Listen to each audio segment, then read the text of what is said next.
the last 8 years, the Obama administration has pushed through a number of harmful regulations that circumvent Congress, slow growth, shift power away from state and local governments toward Washington, and kill a lot of jobs. Even on the way out the door, the former administration's regulatory onslaught continued as they pushed through more midnight regulations.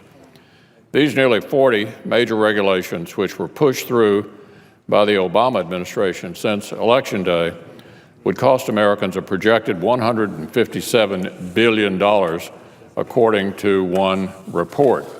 Fortunately, with the new president, we now have the opportunity to give the American people relief and our economy a boost.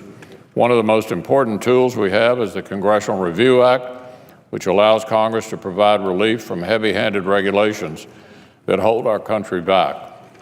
The House just took an important step by sending us 2 pieces of legislation that will reassert congressional authority and make a real impact for the American people. One of those resolutions will address a regulation that puts U.S. companies at a competitive disadvantage to private and foreign companies. Passing this resolution will allow the SEC to go back to the drawing board so that we can promote transparency, which is something we all want, but to do so without giving giant foreign conglomerates a leg up over American workers. We'll take it up soon.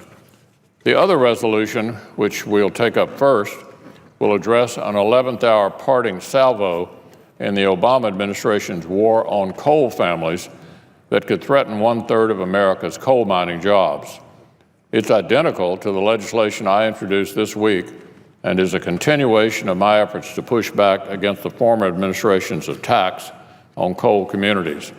Appalachian coal miners, like those in my home state of Kentucky, need relief right now. That's why groups like the Kentucky Coal Association, the United Mine Workers Association, and 14 state attorneys general, among others, have all joined together in a call to overturn this regulation. The Senate should approve this resolution without delay and send it to the President's desk.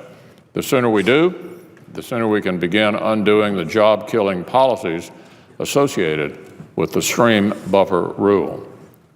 This is not a partisan issue. This is about bringing relief to those who need it and protecting jobs across our country.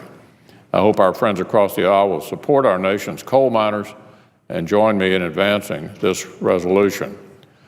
Now, after we address these regulations, both the House and Senate will continue working to advance several other CRA resolutions that can bring the American people relief.